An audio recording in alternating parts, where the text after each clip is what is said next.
पैरामेनोमाइन pelvis is actually the pelvic bone, जिसमें हमें जानते हैं कि यहाँ है प्यूबिस, इधर है इलियम इस्कियम और इधर क्या है सैक्रम एंड कॉक्सिक्स बोन। तब यहाँ पे एक लाइन होती है जिसे कहते हैं लीनियर टर्मिनालिस। तो ये एक बाउंड्री बनाती है जिसे कहते हैं पेल्विक इनलेट या पेल्विक ब्रिम या सुपीरियर अपर्चर ऑफ पेल्विस। तो इसकी वजह से पेल्विस दो पार्ट्स में डिवाइड हुई, एक है अपर या फिर ग्रेटर या फॉल्स पेल्विस और नीचे वाली होती है लेसर या ट्रू पेल्विस। फॉल्स क्योंकि यहाँ पे एब्डोमिनल ऑर्गन्स लाया करते हैं, जबकि ट्रू पेल्विस या लेसर पेल्विस इसमें सिर्फ पेल्विक ऑर्गन्स होते हैं। बाउंड्रीज लेसर पेल्विस की क्या होंगी, आगे होगी प्यूबिक सिम्फाइसिस, साइड्स पे होगी इलियम इस्कियम और पीछे क्या होगी सैक्रम और कॉक्सिक्स बोन। लिगामेंट्स इसमें होंगे, ये देखें ये है ये सैक्रोस्पाइनस लिगामेंट और ये है पिछला ग्रीन सैक्रोट्यूबरस लिगामेंट। अब इसी को दूसरी तरह से सेक्शन में कट करके लिखा हुआ है, तो ये देखो सैक्रोस्पाइनस लिगामेंट, सैक्रोट्यूबरस लिगामेंट। जब ये कवर करते हैं तो यहाँ होती है ग्रेटर शियाटिक नॉच और यहाँ होती है लेसर नॉच। तो यहाँ पे थोड़ा सा लिगामेंट मूव होते हैं तो ये फोरामेन बन गए, greater sciatic foramen and lesser sciatic foramen. और ये जो ओपनिंग थी यहाँ पे जो कवरिंग आई उसे कहा ऑब्चुरेटर मेम्ब्रेन। नीचे अब देखते हैं तो ये देखो सैक्रोट्यूबरस लिगामेंट, मसल्स में कौन सा है पायरिफॉर्मिस और ये ऑब्चुरेटर मेम्ब्रेन और यहाँ इसके गिर्द ऑब्चुरेटर मसल, ऑब्चुरेटर इंटरनस मसल और ये कॉक्सिजियस। तो दिस वन इज द पेरिफॉर्मिस। तो हमें ये पता चल गया कि मसल्स में आते हैं ऑब्चुरेटर इंटरनस पेरिफॉर्मिस। और इनलेट क्या है, ये पेल्विक इनलेट है जो कि एक ओब्लीक प्लेन है। ये अगर हॉरिजॉन्टल से लाइन बनाए ना तो ये है पेल्विक इनलेट, ठीक है। तो हॉरिजॉन्टल से लाइन बनाए तो ये 50 से 60 डिग्री का एक एंगल बना देता है। और इसकी बाउंड्रीज हमने अभी देख ली हैं कि पीछे क्या इस तरह से, ये देखो ये सैक्रल प्रोमोन्ट्री इसकी पोस्टीरियर बाउंड्री बनाएगी, साइड्स पे लीनियर टर्मिनालिस और आगे प्यूबिक सिम्फाइसिस होगी। पेल्विक इनलेट जो है मेल्स में हार्ट शेप्ड होता है ऐसे, और फीमेल्स में क्या होता है ये एक्सपेंडेड होता है और वाइडेस्ट ज़्यादा इंटीरियरली होता है। आउटलेट क्या है, ये नीचे वाला अपर्चर, ये दिस वन नीचे। सो एंटीरियरली इसमें भी क्या होगा आर्कुएट लिगामेंट या इंफीरियर प्यूबिक लिगामेंट होगा, साइड्स पे इस्कियोप्यूबिक रामस होगा और जो है पीछे क्या होगा कॉक्सिक्स होगी और साइड वो भी सैक्रोट्यूबरस लिगामेंट होगा। तो प्यूबिक आर्च जो है वो किस किस से बनती है, ये इस तरह से बनती है ना प्यूबिक आर्च। इस्कियोप्यूबिक रेमाए जो दोनों साइड्स का हैं, प्यूबिक सिम्फिसिस और नीचे क्या है आर्कुएट प्यूबिक लिगामेंट। कहता है कि ग्रेटर शियाटिक नोच जो है उससे फोरामेन जो बना वो डोर पे होता है पूरे ग्लूटियल रीजन का, और पोडेंडल नर्व्स जो है वो ग्रेटर शियाटिक नोच से एंटर होती हैं और लेसर शियाटिक नोच से लीव करती हैं पेरिनियम में एंटर होने के लिए। एथलीट्स में एंटीरियर सुपीरियर इलिक स्पाइन की एवल्सन हो सकती है और इंफीरियर इलिक स्पाइन की भी एवलियन हो सकती है। पेल्विक फ्लोर क्या होता है, तो pelvic floor is the pelvic diaphragm जो कि हमें अच्छी तरह मालूम है एलिवेटर एनाई और कॉक्सिजियस से बनता है। तो एक हेमहॉग या गटर की शेप में होता है क्योंकि ये स्लोप करता है दोनों साइड से मीडियन की तरफ, ठीक है।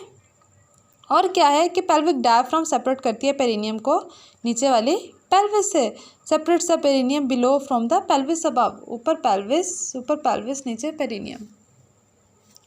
सेकेंड स्टेज ऑफ लेबर में हेड ऑफ बेबी जो है वो रीच करता है पेल्विक फ्लोर में। तो अब ये देखो ये जब पेल्विक फ्लोर में आ गया तो यहाँ पे आगे वो एक रोटेट होता है, पहले वो होता है ट्रांसवर्स पोजीशन में, फिर वो हो जाता है एंटीरो पोस्टीरियर पोजीशन में।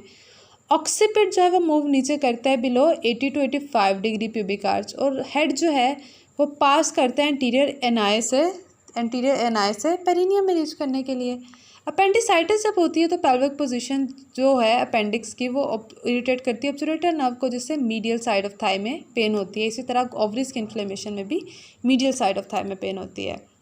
और एनेस्थेटिक एजेंट सेकंड से फोर्थ सैक्रल नर्व में और कॉक्सिजियल नर्व में दिया जा सकता है। तो ये होती है एपिसियोटोमी, जिसमें क्या है कि जब हेड ऑफ बेबी जो है वो बाहर ना निकल सके, ये एरिया कम पड़ जाए तो इस जगह पे कट दिया जाता है ताकि ये इनलार्ज हो जाए पेरिनियम। पेल्विक कैविटी में हमने बात की कि ऊपर पेल्विक ब्रिम नीचे pelvic diaphragm. So pelvic brim pelvic diaphragm, so this becomes the pelvic cavity. ये डाउनवर्ड और बैकवर्ड होती है और फिर डाउनवर्ड और फॉरवर्ड होती है, और इसकी अनइक्वल वॉल्स हैं। तो आगे देखो सिर्फ ये है तो 5 सेंटीमीटर आगे और पीछे 15 सेंटीमीटर तक होती है। तो ये एक जे शेप्ड कैविटी हो गई। इसके कंटेंट्स में होते हैं, एक तो पीछे क्या होगी रेक्टम होगी, कोलोन होगी, आगे ब्लैडर होगा और इन दोनों के दरमियान में क्या होगा मेल और फीमेल जेनिटल ऑर्गन जैसे ductus deference, seminal vesicle, ureter, और फीमेल्स में यूट्रस, यूट्राइन ट्यूब, उसके राउंड लिगामेंट एट्सेट्रा। कंटेंट्स जो हैं इनको हमें याद करना पड़ेगा। फर्स्टली तो देखो ना, ये तो हमें पता है, यूरेटर, सिग्मोइड, कोलोन, इंटेस्टाइन, और इसके अलावा यूरिनरी ब्लैडर। फीमेल्स होंगी तो इसमें प्रेग्नेंट यूट्रस भी आ जाएगा, और जब फीमेल्स इसमें होंगी तो फिर ओवेरियन वेसल्स, और मेल्स में डक्टस डेफरेंस भी आ जाएगा।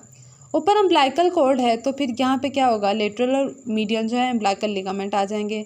फिर ऑटोनॉमिक नर्व्स भी आ जाएंगी। नर्व्स में अब इसी तरह आगे चलें तो sympathetic trunk, lumbosacral trunk, obturator nerve, rectal vessels, और साथ में इंटरनल इलियक वेसल्स और सैक्रल वेसल्स भी आ जाती हैं। तो ये देखो, ये इनलेट जो है ये देखो इनलेट, ये हॉरिजॉन्टल लाइन से 50 से 60 डिग्री का एंगल बनाता है, जबकि जो आउटलेट है वो बनाता है 15 डिग्री सी का एंगल बनाता है। तो ये जो कंटेंट्स हैं ये हम डायग्राम से भी कर सकते हैं। नेक्स्ट है वॉल्स ऑफ द पेल्विस। तो वॉल्स ऑफ पेल्विस में देखो इंटरनल इलियक आर्टरी है जो कि कॉमन इलियक आर्टरी से राइज करती है। ये pelvic organs, perineum, gluteal region और इलियक फोसा सबको सप्लाई करती है, और इसके अलावा अम्बिलिकल आर्टरी से प्लेसेंटा को भी सप्लाई करती है। तो देखो ये वहाँ से जो पीछे हमने सैक्रोइलियक जॉइंट पढ़ा है वहाँ से वो राइज करेगी, रन करेगी डाउनवर्ड और बैकवर्ड, और फाइनली जो ग्रेटर शियाटिक नोच है ना उधर आएगी, और यहाँ पे आके डिवाइड कर देगी अपनी ब्रांचेस में। तो ये ब्रांचेस कुछ इस तरह से हैं, ये देखो ये हैं ब्रांचेस, ये है कॉमन इलियक, ये एक्सटर्नल इलियक, और ये इंटरनल इलियक आर्टरी। तो अब ये जो डॉट्स हैं ये हैं इसकी पोस्टीरियर डिवीजन, यानी कि इलियोलंबर, देखो इलियोलंबर आर्टरी देती है, लेटरल सैक्रल आर्टरीज देती है, और सुपीरियर ग्लूटियल आर्टरी देती है। फिर हम एंटीरियर डिवीजन की बात करें तो होती हैं पेराइटल ब्रांचेस और विजरास जो सप्लाई करती हैं visceral branches. So parietal branches हैं इंफीरियर ग्लूटियल आर्टरी और ये वाली ऑब्चुरेटर आर्टरी, और विजरल आर्टरीज हैं सुपीरियर वेसिकल, इंफीरियर वेसिकल जो सिर्फ मेल्स में है, मिडल रेक्टल, इंटरनल पोडेंडल, और फीमेल्स में सिर्फ वेजाइनल और uterine vessels. So these are the branches, और यही चीज़ें इस फ्लो चार्ट में शो की हुई हैं।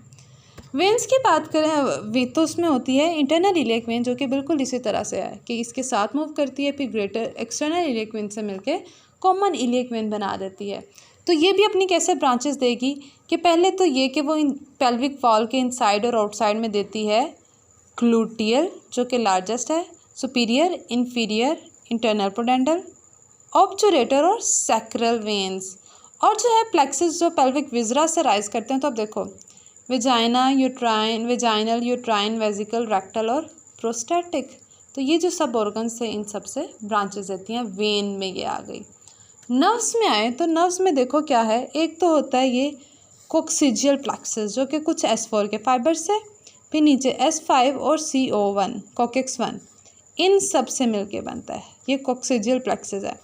और एक है ऊपर लंबोसेक्रल प्लेक्सस जो कि है L4, L5, S1, S2, S3 और कुछ फाइबर्स S4 के। तो वो आगे क्या देगा, शियाटिक नर्व देगा और कुछ और नर्व्स देगा। तो अब नर्व्स में एक तो देखो हमने कह दिया कि लंबोसेक्रल प्लेक्सस, कोक्सीजियल प्लेक्सस और एक पेल्विक सबक्लैंक्निक नर्व, इनकी हमने बात कर ली है। और मेन ब्रांचेस इसकी क्या है, शियाटिक नर्व, और दूसरी क्या है, posterior cutaneous nerve of thigh. तो इनकी बाकी ब्रांचेस के भी नेम बस याद कर लेंगे कौन कौन सी है, पोडेंडल, पिरिफॉर्मिस, परफोरेटिंग, सुपीरियर और इंफीरियर ग्लूटियल, और ये क्वाड्रेटर्स और ऑब्चुरेटर। और मसल्स कौन सी है, लेवेटर एनाई और इलियोकोक्सीजियस, और कोक्सीजियल और इसियोकोक्सीजियल।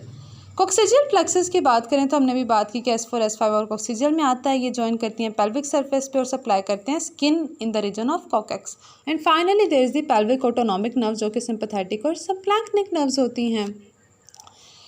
पेल्विक फेशिया और मसल्स में आती हैं लेटरल पेल्विक वॉल और पेल्विक फ्लोर को बनाने वाले। तो अब देखो फेशिया में क्या है, वो कहते हैं कि डेंस और मेम्ब्रेनस होता है जो पार्ट्स नहीं एक्सपेंड करते।